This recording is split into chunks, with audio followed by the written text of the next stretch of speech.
Vous êtes au cœur de la littérature, mesdames et messieurs, bonjour. Je suis très heureuse de vous savoir nombreux à aimer culture.cg, à aimer notre émission au cœur de la littérature.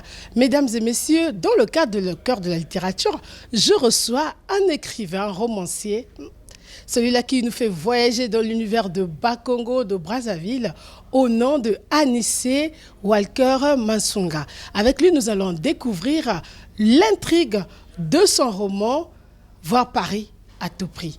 Est-ce ne pas partir à Paris, c'est un péché? Mourir sans voir Paris, c'est un péché? Mais c'est dans cette émission, mesdames et messieurs, que vous allez le savoir. Installez-vous au cœur de la littérature.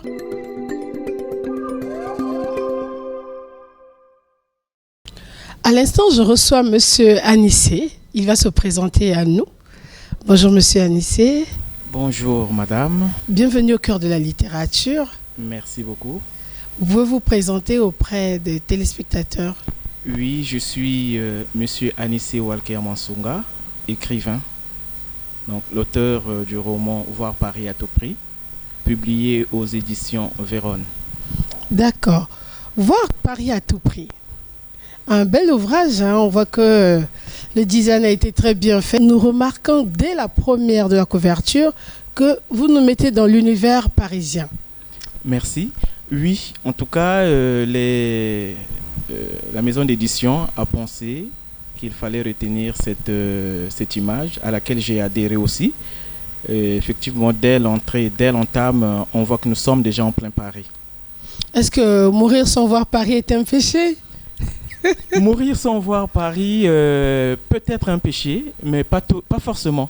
Pas forcément. Lorsqu'on a les moyens, l'occasion d'aller découvrir, je pense qu'il faut y aller parce que Paris c'est une belle ville, hein, nous le savons tous, c'est la ville lumière.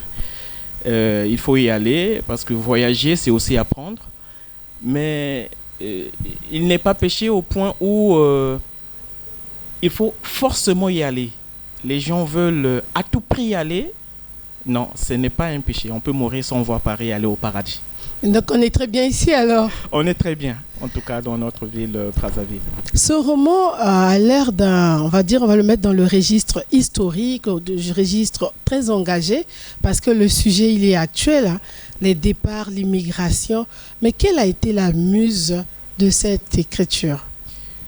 Oui, il est très actuel effectivement, parce que l'immigration est un sujet qui touche pas seulement notre pays, pas seulement notre continent, mais au-delà même de l'Afrique, ce phénomène touche beaucoup de pays. Et pour ce qui est de la muse, c'est une toute petite phrase qui m'a inspiré ce roman. Une phrase qui a été dite par un ami, artiste. Il m'a dit un jour, pendant qu'on était en train de partager, il m'a dit un jour, Walker, chez nous, tout le monde, chez moi à Bakongo, tout le monde rêve d'aller en France. Et même ma mère rêve d'aller, ma grand-mère plutôt, rêve d'aller à Paris. Ça m'avait fait rire, du coup, mais ça m'a fait aussi réfléchir. Et au moment où j'ai décidé d'écrire, j'ai pensé qu'il était important d'aborder ce sujet. Les gens veulent à tout prix aller à Paris, aller en France, en Europe. C'est devenu, j'allais dire, un virus. Mais je pense Voire une mode. Une mode, oui. Mais je pense que nous sommes mieux chez nous. Parce que quand on arrive à Paris, toutes les histoires, j'allais dire, ne se ressemblent pas, mais exactement. Il y a une réalité qu'on découvre qui est très alarmante. Et à un certain moment, les gens se disent, mais j'aurais mieux fait de rester chez moi. C'était ça la question de Armand Zola. Une fois arrivé à Paris, il s'est posé la question, est-ce que c'était mieux de rester chez lui? Mais bon, on va poursuivre. Ce roman commence par une histoire d'un vieil homme qui s'assoit sous son avocatier, un peu comme chez nous, sur son tanawa. Cette image est forte. Elle explique beaucoup de choses, mais en tant qu'écrivain, pensez-vous que c'est une image de pression, de besoin de calme, de prise de conscience? Mais qu'est-ce que ça représente, cette image? Cette image représente beaucoup pour moi parce que je me souviens que quand je grandissais, mon oncle avait cette chaise qu'on appelle communément Tanawa. Tanawa. Parle, je t'écoute, en français. Et il s'asseyait souvent sous un manguier. Et c'était un moment pour lui de réflexion. D'accord. Un moment où il avait besoin de silence et où il pouvait penser à tout ce qu'il avait à penser. Donc c'est une histoire qui est restée très fortement dans ma tête et je voulais la reproduire dans ce roman. On va dire que dans nos familles, il se passe des choses, peut-être moins horribles et très horribles. Ce roman est à la fois joyeux et mélancolique. Qu'est-ce que le père de Zola a-t-il fait à sa famille pour qu'on l'harcèle comme ça, pour vendre sa parcelle et envoyer son fils à Paris? Pouvez-vous nous raconter l'histoire? Bon, déjà, j'aimerais, d'entrée du jeu, dire que c'est une histoire fictive. C'est vrai qu'elle peut coller à certaines réalités, mais ce n'est pas un vécu, ce n'est pas le vécu d'une personne que j'ai connue. Ce n'est pas une histoire que j'ai connue, mais c'est une histoire qui a été bâtie. Donc, c'est l'œuvre vraiment du cerveau. Et le harcèlement à l'égard de M. Zola, c'est tout simplement le rêve de certains que d'autres veulent aussi vivre. Dans Bakongo, il est très commun de voir un Parisien qui rentre, qui achète des parcelles, qui ramène des voitures, qui s'habille très proprement. Et les jeunes qui sont au contact de ces Parisiens, entre guillemets, veulent aussi faire la même chose. Et donc, Armand, lui, n'a pas trouvé mieux que de transmettre ce virus à sa mère. Oui. Parce que c'est un rêve qu'il a toujours caressé. Et pour lui, c'était de le transmettre à sa mère parce qu'il savait que si sa mère pouvait adhérer à ce rêve, il finirait par convaincre son mari. Parce que si c'est Armand qui avait certainement demandé à son père, je pense que ce ne serait pas passé. Donc ici, on voit aussi la place de la femme Congo dans la tradition. Tout à fait. La femme occupe une place très, très, très importante et même capitale au sein de la famille. Merci. Alors, j'ai retrouvé dans la page 44 le centre culturel français. Oui. Alors, pourquoi parlez-vous de centre culturel français qui est devenu aujourd'hui à l'Institut français du Congo? Oui, bon, nous savons que le centre culturel français à l'époque, aujourd'hui Institut français du Congo, c'est un lieu de la culture. C'est un lieu de la culture toute azimut. Nous avons là la bibliothèque, nous avons la médiathèque. Nous avons des spectacles qui se produisent, de contes, des musiques, de beaucoup de choses. Et donc, vous verrez que il y a dans ce roman des endroits où je parle de la culture. Oui. Parce que pour moi, la culture est très importante. La culture, c'est ce qui fait briller un pays à l'extérieur. C'est d'ailleurs notre identité. C'est notre identité. Et donc, je ne pouvais pas écrire sans évoquer la culture. Et par là, le centre culturel français qui est j'allais dire, un temple de la culture. Oui, ça l'est. Oui, ça l'est. Alors, vous collez l'image du centre culturel au voyage, donc au départ de Armand Zola. Vous collez l'image du centre culturel à Bakongo, parce que ça se trouve d'ailleurs à Bakongo. Est-ce qu'on dira que les jeunes de Bakongo vont au centre culturel pour trouver des deals de voyage? Non. C'est loin de là. Le centre culturel français, on l'évoque parce que c'est là où je prends par exemple le petit Finot Ouais. dans le Dans roman, le roman. lorsqu'il rentre de sa tournée, Oui. eh ben, l'endroit où il va, là où il peut retrouver d'autres artistes, c'est le Centre culturel français. D'accord. Le Centre culturel français, parce que c'est là où Armand se retrouve avec Quevin, Raoul, oui. avec Quevin, comme un lieu de rendez-vous pour transmettre ses documents. Mais le Centre culturel français, c'est plus que ça, c'est vraiment la culture en un mot. D'accord.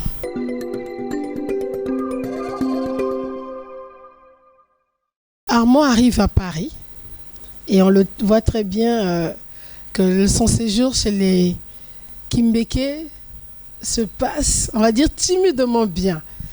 Alors, j'aimerais quand même que vous expliquiez aux téléspectateurs vous expliquez aux téléspectateurs le départ de Armand, son arrivée à Paris et ce qu'il vit là-bas comme pendant son séjour. Parce que nombreux pensent que partir en Europe ou partir à Paris, c'est être au paradis, c'est l'Eldorado.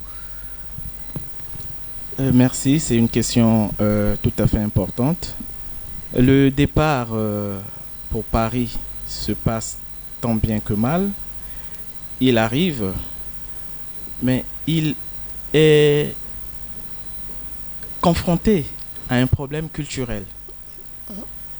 La culture de chez nous, ou j'allais dire la culture bantou, n'est pas la même que la culture française. Donc on va dire choc de culture. Un choc culturel, Oui, effectivement. culturel, C'est un choc culturel. Et cette nuit chez les Kimbeke est le premier choc que ressent Armand. Pourquoi? Parce que entre Monsieur Kimbeke et Madame Kimbeke, il y a une différence d'âge. Oui. Et pour Armand, il ne pouvait pas s'attendre à ce qu'une femme d'un certain âge soit mariée à un jeune homme. C'est vraiment le choc culturel qui fait qu'il passera mal cette nuit-là.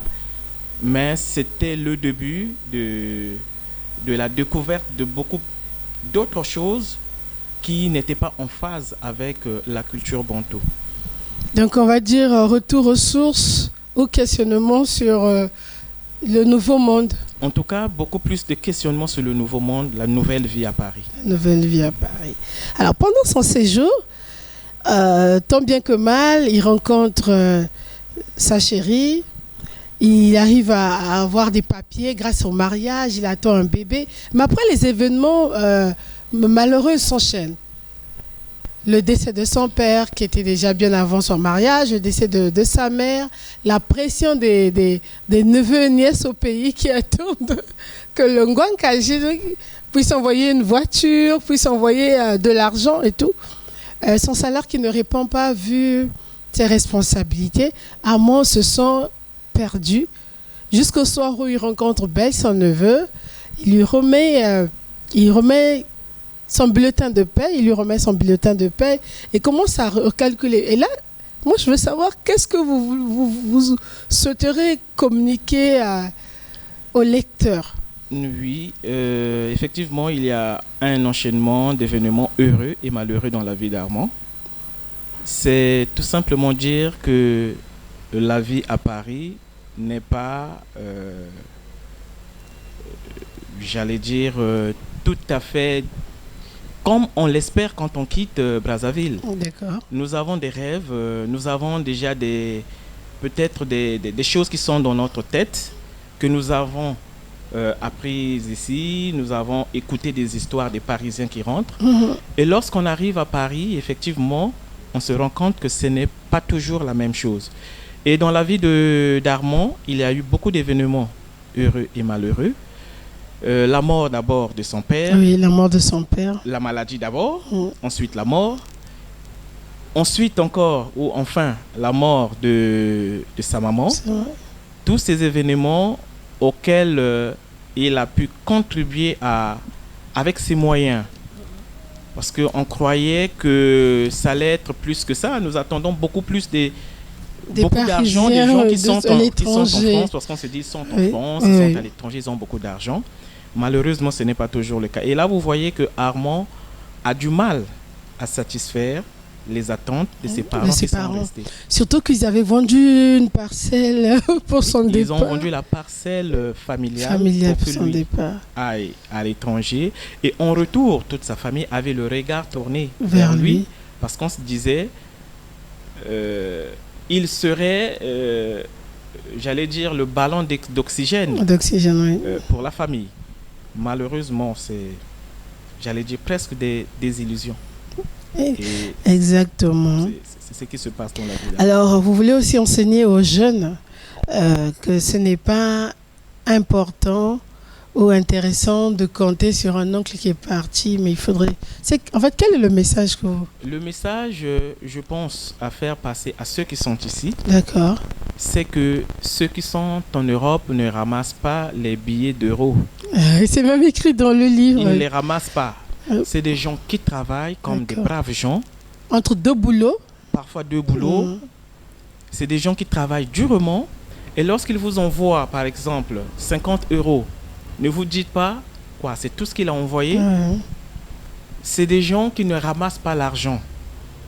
Et à ceux qui sont ici, qui veulent aller aussi, je pense, ce n'est pas mal de voyager. D'accord. Ce n'est pas mal de voyager. On ne peut pas interdire aux hommes de voyager. De toute l'histoire de l'humanité, les hommes sont toujours allés là où ils pensaient que l'herbe était un peu plus verte. D'accord. Donc ce n'est que normal. Je Mais suis il d'accord avec faut vous. Ouais. Que les gens soient préparés mentalement. Parce que nous avons des gens qui pensent que dès que j'arrive en France, ben, ma vie, elle devient chic, quoi. Non. elle Surtout devient avec pas. l'histoire des sans-papiers. Voilà. Il y a tout ça qu'il faut vivre. Il y a beaucoup d'histoires. Les gens qui sont là-bas ne vous le diront pas. Peut-être les gentils pourront quand même vous éclairer sur certaines choses. C'est quand ils rentrent, ben, ils ne montrent pas l'autre côté, l'autre face de la médaille. Ils vous parlent seulement des bonnes choses, mais il y a l'autre face de la médaille. Alors, moi, ce qui m'a interpellée, c'est la présence des noms Congo, on va dire congolais, Oui. comme Opunga, Diakatunga, Katunga. Diakatunga, Zola. C'est fait exprès. Mais c'est une histoire, j'allais dire, congolo-congolaise.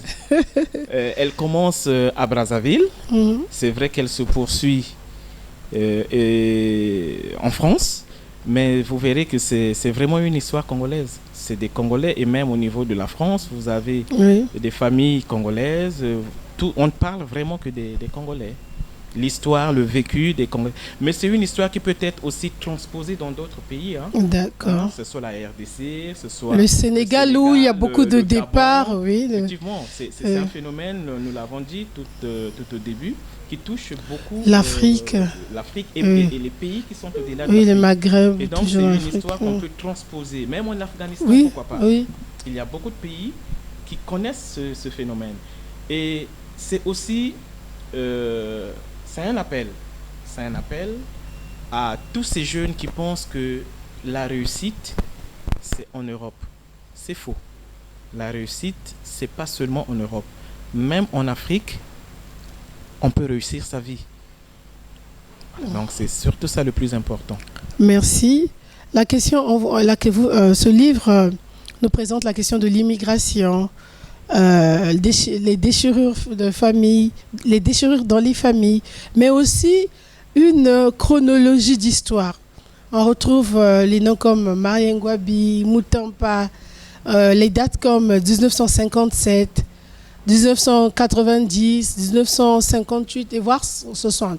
Donc on tourne autour des années. Mais pensez-vous que ce n'est pas un roman historique?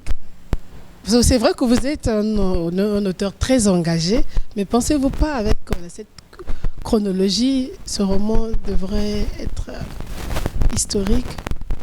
Je crois qu'il y a une part d'histoire, hein, parce qu'on parle là, par exemple, du discours du général de Gaulle, oui, l'assassinat. 58, je crois, si oui. je ne me trompe pas. Oui. On parle de la conférence nationale. Oui. Tout ça, en fait, c'était, j'ai énuméré tous ces éléments pour les comparer un peu aux problèmes qui étaient posés à M. Zola. Oui. Tous ces événements réunis ne pouvaient pas faire face au chagrin qu'avait M. Zola. C'est vrai que j'ai eu du plaisir à nommer ces dates-là qui sont qui sont importantes aussi dans l'histoire de notre pays. Exactement. Donc c'était tout à fait convenable qu'on parle de ces choses-là, de ces dates-là. Et comment vous vous considérez en tant qu'écrivain? Ben, je me considère comme quelqu'un qui a dans son cerveau des petites choses, des histoires à raconter. Quelqu'un qui est passionné de la littérature, passionné de la poésie aussi, passionné de l'art en un mot. D'accord. Et donc, lorsqu'il me vient une histoire dans un coin de mon cerveau, je note. Et je peux déjà vous dire que ce roman, j'ai commencé à l'écrire en 2012. À ce moment-là, j'étais libre. Et c'est après la fac. Donc, j'ai commencé à écrire comme ça, mais je ne savais pas qu'un jour, il paraîtrait. En fait, ça il faut le dire, c'est toute la vérité. Et quand j'ai fini, je me suis amusé à envoyer ça à une maison d'édition pour voir quelle serait la réaction. D'accord. Et tout de suite, ça a accroché. Et bien après, il fallait chercher les moyens parce qu'il fallait de l'argent. Ça m'a un peu découragé, mais celle qui accompagne ma vie m'a dit non, c'est un rêve que tu as eu, il faut le faire. C'est un rêve d'enfant. Tu as toujours pensé qu'après avoir lu beaucoup de choses, il fallait que tu écrives. D'ailleurs, c'est vraiment la trajectoire d'un écrivain ou d'un grand écrivain, de tout écrivain d'ailleurs. Merci. Écrire, lire et ensuite écrire. Ou c'est l'inverse.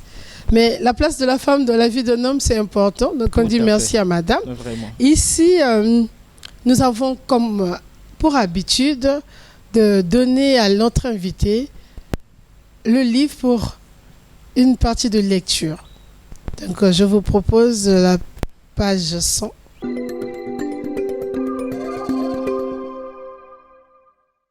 Il ne se passa pas beaucoup de temps entre cette rupture et sa brouille avec son ami. C'est lui-là même qui lui avait permis de travailler avec son identité. Kimtos, le beau gosse, perdit de ce fait son boulot. Très vite, ses jaloux s'en réjouirent. Certains pariaient même sur ses chances de s'en sortir. Chacune de ses apparitions publiques alimentait les ragots. Dès qu'il s'approchait, tout le monde se taisait. Il se fit de plus en plus rare dans les rencontres avec les membres de sa communauté. Parvenu à la croisée de chemin, il n'avait pas d'autre choix que de faire comme bon nombre d'Africains. Et il se maria à une veuve française pour régulariser sa situation et prétendre à la nationalité française. C'est donc marié à cette veuve qu'il reçut ce jour ses amis à dîner, parmi lesquels Yvon et Armand. Lorsque les deux amis arrivèrent chez les Kimbeke, tous les invités étaient présents. Très vite, Kimtos passa aux présentations. Lorsqu'il présenta sa femme Bernadette à Armand, celui-ci eut une quinte de tout et plaça rapidement un enchanté du bout des lèvres. Durant tout le dîner, Armand avait le regard dans son assiette. Il ne dit pas un seul mot pendant le repas. On aurait dit qu'il avait avalé sa langue ou l'avait perdue en cours de route. Alors qu'il venait de finir avec le plat et qu'ils attaquaient le dessert, la dame à côté d'elle, Stéphanie, lui demanda s'il ne se sentait pas bien. Ce à quoi il répondit qu'il allait très bien. Yvon, qui avait senti le malaise d'Armand, vola à son secours en disant que son ami était timide. Stéphanie rassura Armand qu'il n'avait pas à être timide, ce qui fit rire tout le monde autour de la table. Armand était visiblement mal à l'aise et la dame s'écria « Ouh, il a piqué un phare, le petit chéri. Qu'est-ce qu'il est mignon !» Merci, un beau texte rempli d'humour, de choc et de trouble. Merci beaucoup. C'est un beau texte, c'est un beau texte. Alors, qu'est-ce qu'on peut vous souhaiter? Que les muses continuent à m'inspirer pour que, après ce premier roman, qu'il y ait d'autres. Vraiment, c'est le souhait qu'on peut me souhaiter. Et aussi ajouter que les Congolais s'intéressent à lire ce roman qui est vraiment Mais il faudrait déjà signaler aussi que l'écriture, elle est facile. Je disais à un ami qu'avec ce style d'écriture, même au C2, oui, c'est un roman qui peut être lu par les élèves de C2. À partir de CM2, jusqu'à 77 ans. Hein, ou plus même. C'est une écriture très, très légère, d'ailleurs. Il n'y a pas beaucoup de... J'allais dire, ce n'est pas fermé. C'est à la portée de tous les niveaux, j'allais dire. L'expression, elle est facile. L'expression est très facile. Voilà. Merci d'être venu dans notre belle émission au cœur de la littérature. Merci. On vous souhaite bonne chance. Merci beaucoup. Et que les écrits, les mots soient avec vous. Merci beaucoup. Vous êtes chez vous, à tout moment, vous pouvez revenir. Je n'y manquerai pas. Chez culture.cg. Ok, merci beaucoup. Mesdames et messieurs, nous voici à la fin de notre émission au cœur de la littérature. Vous avez voyagé dans l'univers romanesque de monsieur Anissé Walker Mansunga. Moi, j'ai été heureuse de présenter cette émission. La suite au prochain numéro. Mais avant cela, je vous informe que nous sommes actuellement sur YouTube 24 heures sur 24. Abonnez-vous, partagez les liens. Que la littérature soit et que la littérature vive. Je n'oublie pas de remercier celui qui m'a habillé aussi, Luciano. Merci. À très bientôt.